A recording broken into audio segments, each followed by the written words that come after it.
away for a while and I apologise. Don't worry, no one scared me away from the fucking internet. I actually haven't been at home for the past week. I've been looking after my mum's dog. Between him being basically a senior citizen, he's 16 years old, so he needs a lot of love and attention. He needed help in and out the garden every time he needed the loo, which was basically every hour.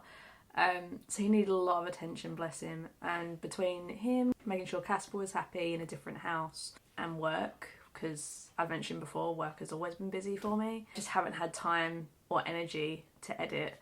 So I'm really sorry. I did film something I think 3 weeks ago that I've been meaning to start to edit. I just haven't had the energy to edit a really long format video. So I'm really sorry for the lack of uploads and even just my lack of being on social media. But sometimes you kind of just need to back away from social media, not let that sort of shit stress you. So I apologise, but also sometimes I just need to take some time for myself. Super quick rant, and this is basically to do with a crisis that's going on in the UK at the moment. This did happen in America recently. The fuel crisis. Can we just talk about this for a second? This time last year, we had a food crisis. Now, food is extremely important. You need it to be able to sustain concentration when you're working. You need it to be able to, live. It's an extremely important source.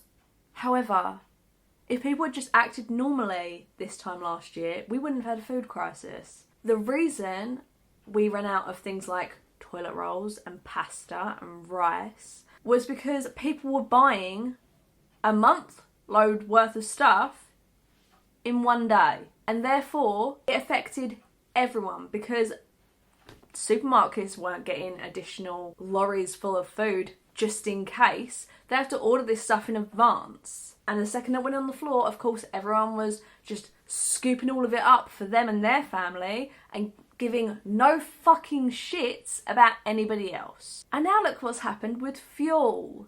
Exactly the fucking same. Just 1 year later, after people clearly didn't learn anything from the first one. There are literally garages that I've driven past that have said they have had no fuel. Sorry, no fuel. Nothing. They have nothing to provide the public with. And not just the public. I got a recommended story for a local county that's only about 10 minutes from me, where their fuel crisis is so bad that the council haven't got enough fuel to send binmen round to collect the rubbish.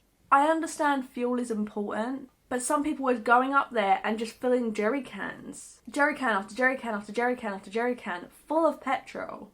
And there was even people filling up water bottles. When I saw this happen in America and people were filling up fucking carrier bags full of petrol, I was cringing, because that is basically a bomb in the back of your fucking truck. And people were driving around like that. And what some of them are doing is just downright dangerous and ludicrous. It makes us just look so bad. When this was all happening in America, people were saying this makes Americans look stupid. The same thing here. UK's no fucking better. Doesn't matter if we have posher accents or some shit. Mine's not posh at all, I know. But even the people from fucking Cambridge and Oxford, I guarantee they're all fucking doing this bullshit too. Probably filling up their helicopters rather than their cars, but people like this make me appalled to be a human. They don't think about the next person. Say for instance, I'm about to run out of petrol and, touch wood, Casper needs to go to the vet. If I had to rush to the hospital, what if one of my family members, touch wood, were to go into hospital? I can't go to visit them or see if they're okay because there's no fucking petrol. I'm very grateful that last week, before this whole thing happened, I had already filled up my tank. That was just a blessing. I don't really know where I'm going with this. Just know I see these people in the UK and I know they're spoiled fucking brats. I hope you guys enjoyed the video. If you did, make sure to give us a like and subscribe if you feel like it. I would really appreciate it. If you want to be notified of my videos, please make sure to hit the bell, and I hope to see you all in the next video. Bye!